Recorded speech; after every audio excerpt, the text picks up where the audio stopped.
இன்னைக்கு இந்த வீடியோல ஒரு முக்கியமான கான்செப்ட் பத்தி நம்ம பேச போறோம். நம்ம ஸ்டாக் மார்க்கெட்ல எல்லாருமே பிரைஸ் பத்தி பேசுறாங்க.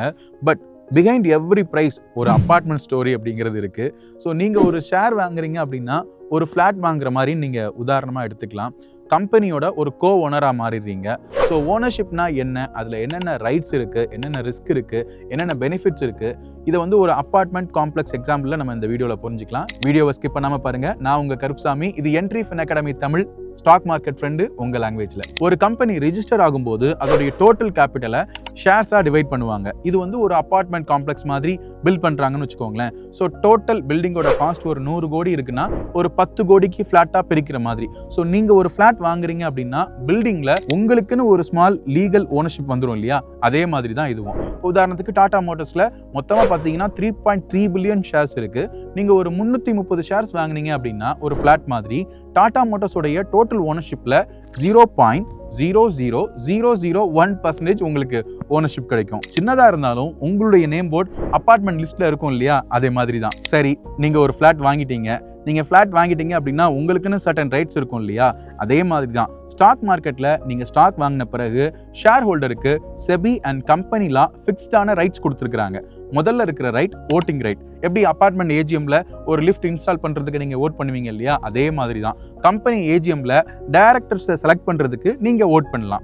ரெண்டாவது டிவிடெண்ட் ரைட். நீங்கள் வந்து ஒரு ஃப்ளாட் வச்சுருக்கிறீங்க, அதை நீங்கள் ரெண்ட்டுக்கு விடுத்து உங்களுக்கு ஒரு ப்ராஃபிட் கிடைக்குது இல்லையா? அதே மாதிரி கம்பெனி டோட்டலாக ப்ராஃபிட் பண்ணாங்க அப்படின்னா நீங்கள் வச்சிருக்கிற ஷேர் நம்பர்ஸ்க்கு ஏற்ற மாதிரி உங்களுக்கும் டிவிடெண்ட் கிடைக்கும். இதுதான் நம்ம டிவிடெண்ட் ரைட்னு சொல்கிறோம். உங்கள் பில்டர் எக்ஸ்ட்ரா ஒரு ஃப்ளாட் உங்களுக்கு கொடுத்தா சந்தோஷப்படுவீங்கல்ல?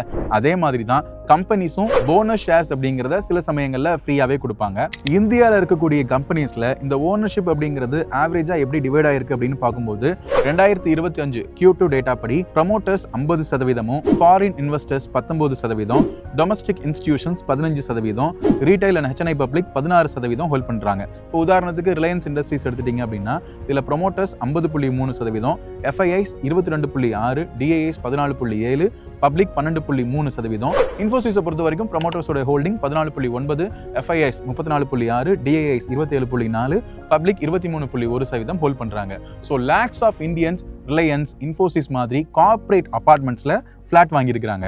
ஐ மீன் கார்ப்பரேட் அபார்ட்மெண்ட்ல இல்ல கார்ப்பரேட் கம்பெனிஸ்ல ஷேர் வாங்கியிருக்காங்க. அபார்ட்மெண்ட்ஸ்ல பில்டர் மேஜரான ஃபிளாட்ஸ் ஹோல்ட் பண்ணியிருப்பாங்க இல்லையா?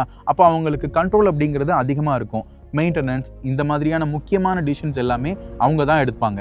ஸோ ரீட்டைல் ஓனருக்கு கண்ட்ரோல் கம்மியாக இருந்தாலும் கூட ரெண்ட் இன்கம் மாதிரி டிவைடெண்ட், போனஸ், கேபிட்டல் கெயின்ல எக்கனாமிக் பெனிஃபிட் அப்படிங்கிறது கிடைக்கும். மியூச்சுவல் ஃபண்ட்ல நீங்க இன்வெஸ்ட் பண்ணினா நீங்க டைரக்ட் ஓனர் இல்ல, ஆனா ஹவுசிங் சொசைட்டி மாதிரி ஒரு கலெக்டிவான ஓனர்ஷிப் உங்களுக்கு இருக்கும். இன்னொரு முக்கியமான விஷயம் சொல்றேன், லாங் டேர்ம்ல ஓனர்ஷிப் அப்படிங்கிறது தான் ரியலான வெல்த் இன்ஜின். அபார்ட்மெண்ட் அப்படிங்கிறது மார்க்கெட் மாதிரி. கம்பெனி க்ரோ ஆகும்போது உங்களுடைய ஷேர் வேல்யூவும் இன்க்ரீஸ் ஆகும். ஸோ பில்டிங் டெவலப் ஆகிற மாதிரி கம்பெனியுடைய மார்க்கெட் கேபிட்டல் பெருசாகும் போது ஆட்டோமேட்டிக்கா நீங்க வச்சிருக்கிற ஷேரோட வேல்யூவும் க்ரோ ஆகும். ஸோ நீங்க ஸ்டாக் மார்க்கெட்ல இன்வெஸ்ட் பண்ற ஒரு சாதாரண இன்வெஸ்டர் அப்படின்னு மட்டும் நினைச்சுக்காதீங்க. ஒரு அபார்ட்மெண்டோடைய சைலண்ட் ஓனர் மாதிரி நீங்க.